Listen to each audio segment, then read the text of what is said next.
The speaker questioned whether the main uncertainty lay in the evolving situation. He expressed curiosity about the interaction at the airport with Trump, noting that while Trump had opted to engage with them, it was apparent that he was eager to leave. The speaker observed that Trump continued to criticize Ali, but also made statements that seemed inconsistent. He then reflected on whether the audience's reaction, influenced by the played soundbites, had any impact on the discussion. The speaker found Trump's comments about President Ka and his responses to be confusing, and he pondered how these elements connected with the soundbites broadcasted. Ultimately, the speaker recognized that this confusion was part of the media's portrayal of the events. Trump's approach during the discussion was notably unexpected and surprising to many. His responses seemed evasive, avoiding direct answers to questions, which led to a sense of disillusionment with his handling of the situation. Mr. Harris proposed taking a cognitive break, suggesting he was making an effort to address the situation, though his responses lacked clarity. This added to the overall confusion. The audience's reaction to Trump's approach was notably unexpected. There appeared to be a need to confront and address the issues more directly. Despite the confusion, the discussion highlighted important aspects, particularly focusing on Trump's rhetoric and its implications. It raised questions about how his current strategies align with his past statements and policies. In summary, the situation remains complex, and the future of the discourse will hinge on how these issues are addressed moving forward. In a contentious interview with a predominantly black audience on Wednesday, Trump aggressively criticized a group of black women journalists and implied that Vice President Kamala Harris had altered her racial identity to aid her election campaign. He also defended his supporters who were convicted for their involvement in the January 6 Capitol attack. Additionally, Trump asserted that he had been the most beneficial president for black Americans since Abraham Lincoln, and he declined to respond when asked whether his running mate, J.D. Vance, would be ready on day one. The 34-minute interview, which was reportedly shortened at the Trump campaign's request, left the audience shocked. Terry Marsh, an assistant professor of media at Norfolk State University, described it as probably the most unusual presidential interview I've ever seen. Marsh noted that the speaker appeared to evade addressing questions that were significant to the audience. Instead, the speaker focused solely on outlining his agenda. Marsh expressed confusion about the purpose of the interview, questioning why it was conducted under these circumstances.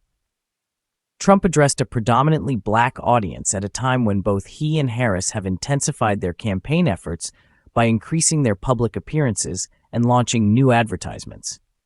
His criticisms of Harris underscore the significant contrasts between the two candidates. Harris, a woman of black and South Asian descent, and Trump, a white man known for his provocative remarks and controversial treatment of women, people of color, and journalists.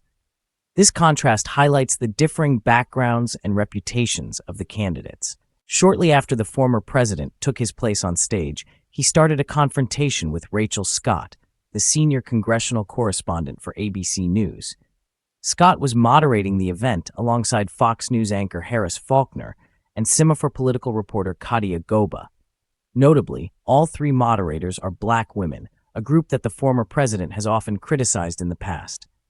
The speaker, Donald Trump, reacted strongly to a question posed in what he perceived as an offensive and disrespectful manner. He criticized the question for lacking basic politeness, such as a greeting. Trump expressed his dissatisfaction with the media outlet ABC, suggesting that he views them as unreliable and biased. In his response to the query about why black voters should trust him, considering his previous statements about them, Trump's reaction reveals his frustration with both the tone of the question and the credibility of the news source. The speaker criticized Scott's question, describing it as nasty and accusing her of posing it in a hostile manner.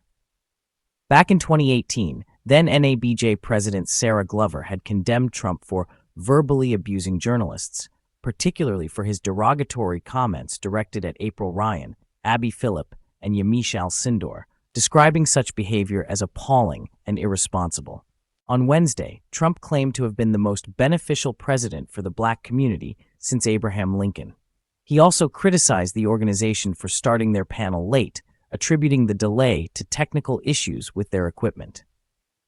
Additionally, Trump quickly questioned the racial background of the vice president. In his response to claims by some Republicans labeling Kamala Harris as a DEI hire, diversity, equity, and inclusion hire, Trump questioned Harris's racial and ethnic identity. He remarked that she had always promoted her Indian heritage and that he was unaware of her being black until a few years ago, when she began identifying as such. Trump expressed confusion about whether she should be considered Indian or black. White House Press Secretary Karine Jean-Pierre promptly condemned Trump's remarks, criticizing them for their insensitivity. During the White House daily briefing, the speaker, identifying herself as a person of color and a black woman, expressed strong disapproval and offense at the statements made. She described the remarks as repulsive and insulting. Her response was directed at the need to show proper respect for Kamala Harris, the Vice President of the United States, emphasizing that respect for her position and identity should be unequivocal and absolute. Trump leveraged an issue he considers advantageous for his campaign by criticizing Democrats for their management of the southern border crisis, which he labeled as an invasion of millions. He intensified this argument by asserting that illegal immigrants were usurping black jobs, which he broadly defined as any job where migrants are perceived as displacing black workers. Trump then focused his criticism on Vice President Harris, referring to her as the border czar and attributing the border situation solely to her, despite her role in addressing the root causes of migration from Central America. When asked about the readiness of Republican vice presidential candidate Vance, Trump did not provide a direct response. In his interview on Wednesday at the National Association of Black Journalists' annual convention in Chicago, former President Donald Trump began with a controversial statement by incorrectly questioning Vice President Kamala Harris' race. During the interview, Trump further asserted that his choice for vice president does not have any impact on the election. He also mentioned that he would consider pardoning individuals involved in the January 6th riots who had assaulted police officers, provided they are innocent.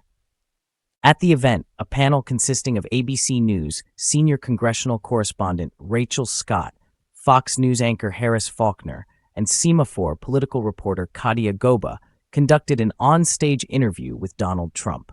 The initial question was posed by Rachel Scott of ABC News, who inquired about Trump's previous inflammatory statements directed at women of color. Scott began by addressing a significant concern, acknowledging that there has been substantial controversy regarding the appropriateness of the speaker's presence. He outlined several criticisms against the speaker, including promoting false claims about rivals such as Nikki Haley and former President Barack Obama, suggesting they were not born in the United States, which he refuted as false. Scott also noted that the speaker had instructed 4 American congresswomen of color to go back to where they came from. Additionally, he highlighted the speaker's use of derogatory terms like animal and rabid to describe black district attorneys and his disparaging remarks about black journalists, calling them losers and criticizing their questions as stupid and racist. Finally, Scott mentioned the speaker's association with a white supremacist, citing a dinner at his Mar-a-Lago resort. The exchange began with Scott questioning why black voters should trust Trump, given his past use of certain language that might have alienated them. Trump initially responded defensively, criticizing the manner in which the question was posed and questioning the legitimacy of ABC as a news source. He then dismissed the inquiry and claimed to have answered it by asserting that he has been the best president for the black community since Abraham Lincoln. The former president mocked Vice President Harris and deflected when questioned about Republican claims that her appointment was based on diversity, equity, and inclusion (DEI) considerations. When asked to address these comments, Trump sidestepped the issue by asking the journalist to explain what DEI means, which she did multiple times. Additionally, Trump seemed to question Harris's racial identity. He remarked that he was unaware of her being black until several years ago and implied that her racial identity had changed over time. Trump expressed confusion about whether Harris identifies as Indian or Black, reflecting a lack of clarity or acknowledgement of her racial and ethnic background. Harris, whose background includes a Jamaican father and an Indian mother, has consistently identified as a Black woman throughout her life. This identification includes her educational experience at a historically Black college. In response, Trump expressed respect for either of Harris's identities, but criticized her for what he perceived as a sudden shift in her racial identification from Indian to Black. Following Trump's remarks, Harris's campaign criticized his comments as indicative of the hostility he has exhibited throughout his life, presidency, and presidential campaign. Michael Tyler, the communications director for the Harris campaign, commented on Trump's recent outburst, describing it as indicative of the ongoing turmoil and discord characteristic of his MAGA rallies throughout the campaign. His statement underscores the perception that Trump's rhetoric continues to fuel division. In response to Trump's remarks, the National Association of Black Journalists, NABJ, collaborated with PolitiFact to fact-check his comments in real time. While Trump's appearance drew some criticism, there were also those who supported the choice to interview the Republican presidential nominee. The interview highlighted several significant points. Trump's appearance at the convention is part of his ongoing effort to appeal to Black voters. With Harris entering the 2024 election race, Trump is confronted with a more formidable challenge as the November election approaches, now less than 100 days away. When questioned about his reasons for attending the NABJ, National Association of Black Journalists event, Trump reiterated his controversial stance that migrants are responsible for taking Black jobs. This claim has generated significant criticism and backlash. When questioned about the term Black job, Trump defined it as simply any job held by an individual without further specification. He then shifted his focus back to discussing migrants and criticized Vice President Kamala Harris for her approach to border issues. Despite Harris being tasked by President Biden with addressing the root causes of migration, Trump and other Republicans have criticized her, referring to her as the border czar. Additionally, Trump addressed recent controversial comments made by his vice presidential pick, Senator J.D. Vance, regarding childless cat ladies. Trump defended Vance's statements by emphasizing that Vance was expressing his appreciation for family rather than making any negative implications. Trump discussed the value placed on family experiences, noting that he believes they are highly significant and beneficial. He clarified that while he interprets the speaker as having a strong family orientation, it does not imply that not meeting someone significant later in life is negative. He suggested that the speaker's viewpoint could be better understood by directly asking them, but he personally sees a strong emphasis on family values in their perspective. When asked if he agrees with Vance's idea that people with children should have more voting rights than those without, Trump avoided directly addressing the question. Instead, he reiterated his stance that undocumented immigrants should not have voting rights, although foreign nationals are already barred from voting in federal elections. Trump initially defended Vance by highlighting his accomplishments, particularly noting his attendance at Yale University as a mark of success. When later questioned about whether Vance would be ready on day one for a specific role, Trump expressed respect for Vance, but reiterated his belief that historically, the vice president has had no significant influence on elections. Trump emphasized that, according to historical evidence, the vice president's impact on election outcomes is minimal. In a recent discussion with journalists, Donald Trump was confronted with multiple pressing issues concerning law enforcement and public figures. One of the prominent topics of debate was the tragic case of Sonia Massey, a 36-year-old Black woman who was shot and killed by a police officer in Illinois. Trump was asked whether the officer involved should be granted immunity from prosecution. His response, however, reflected a degree of ambiguity. "I don't know the exact case, but I saw something," Trump stated. He expressed that the situation did not appear favorable to him, indicating that he was troubled by the case. Despite his reservations, Trump maintained his stance on his broader policy approach towards police officers, which he advocated during his campaign trail. Trump's campaign policy has consistently supported indemnifying police officers, arguing that they should be protected from undue prosecution when they are performing their duties, even if errors occur. He elaborated, if a group of people would feel that somebody was being unfairly prosecuted because the person did a good job, maybe with crime, or made a mistake, an innocent mistake, there's a big difference between being a bad person and making an innocent mistake. But if somebody made an innocent mistake, I would want to help that person. This statement underscores his belief that while mistakes can happen, they should not be equated with malicious intent.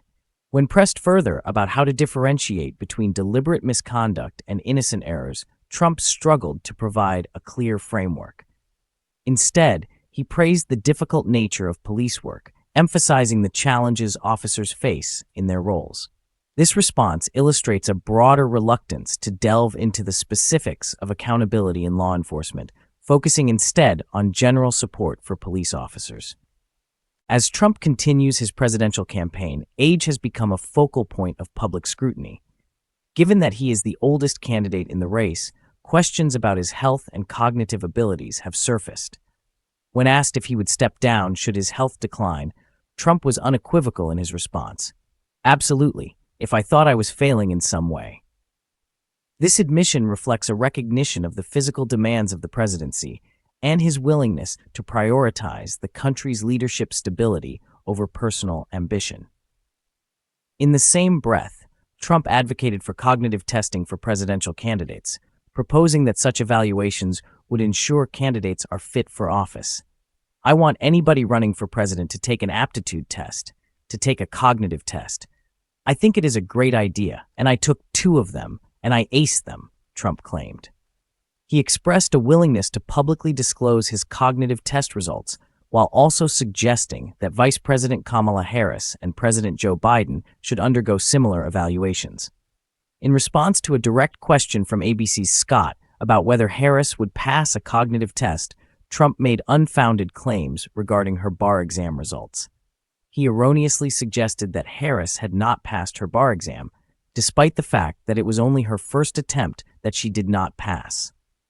This comment highlights a pattern of misinformation and contentiousness in Trump's rhetoric. The discussion also turned to the controversial topic of pardoning individuals involved in the January 6th Capitol riot. Trump was asked about his previous statements indicating a willingness to pardon all rioters, despite the violent nature of the attack and the injuries sustained by law enforcement officers. The query highlighted the severe consequences faced by the officers, including broken bones, lost eyesight, cracked ribs, smashed spinal discs, and strokes.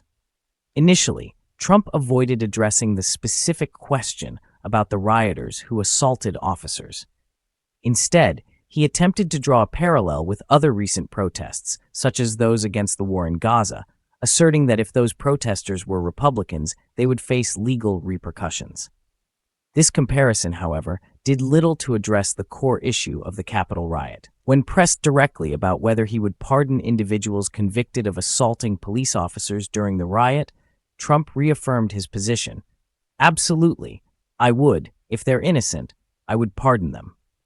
Despite being informed that the individuals in question had already been convicted, Trump remained steadfast in his support for pardoning those he perceived as wronged. This response underscores Trump's broader approach to criminal justice and law enforcement, where his support for police and his controversial views on justice often intersect.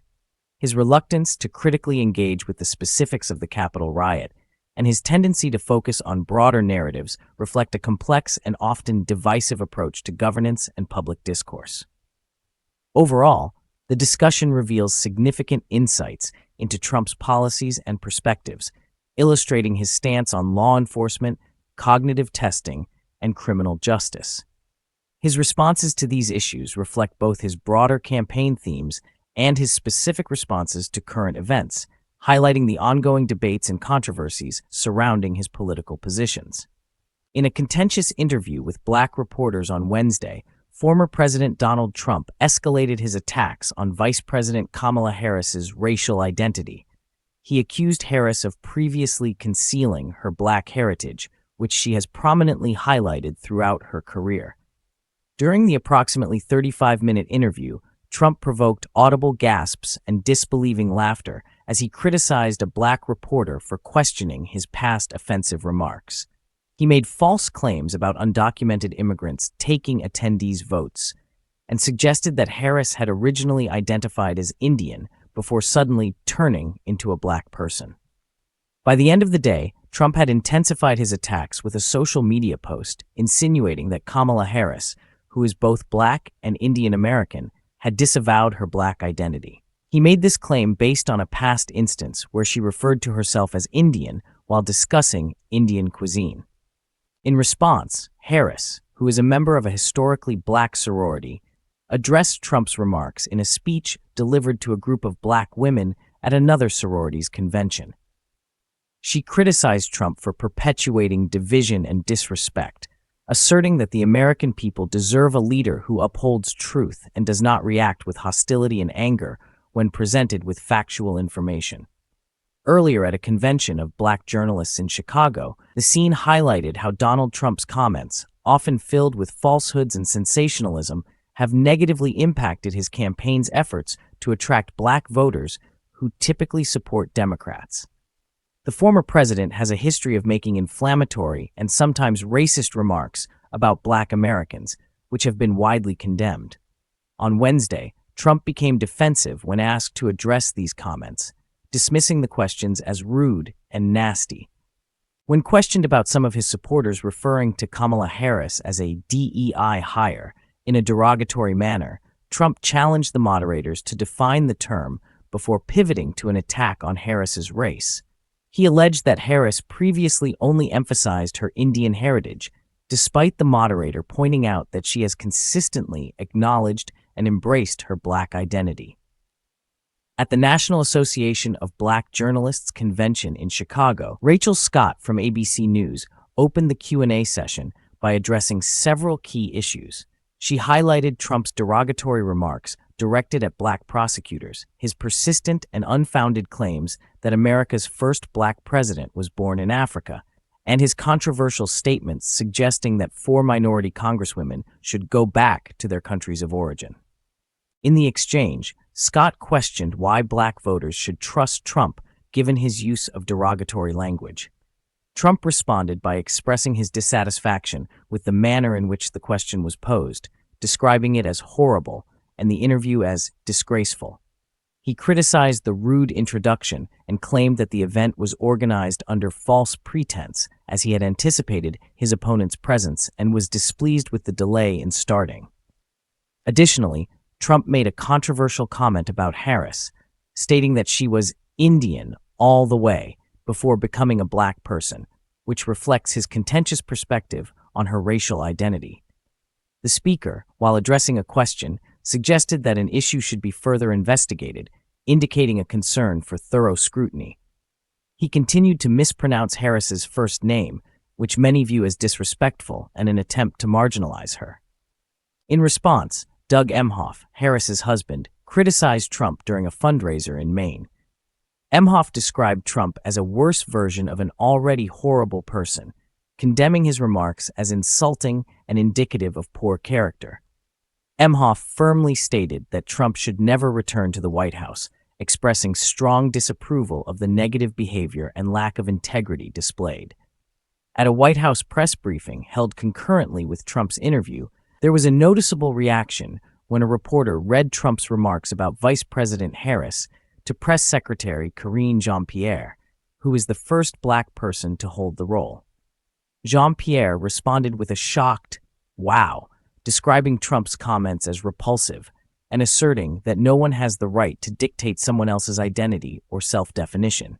In a statement, Michael Tyler, the communications director for Harris's campaign, condemned Trump's remarks, noting that they echoed his previous personal attacks on black journalists during his presidency. Tyler characterized Trump's comments as a reflection of the chaos and divisiveness that have characterized his MAGA rallies throughout the current campaign.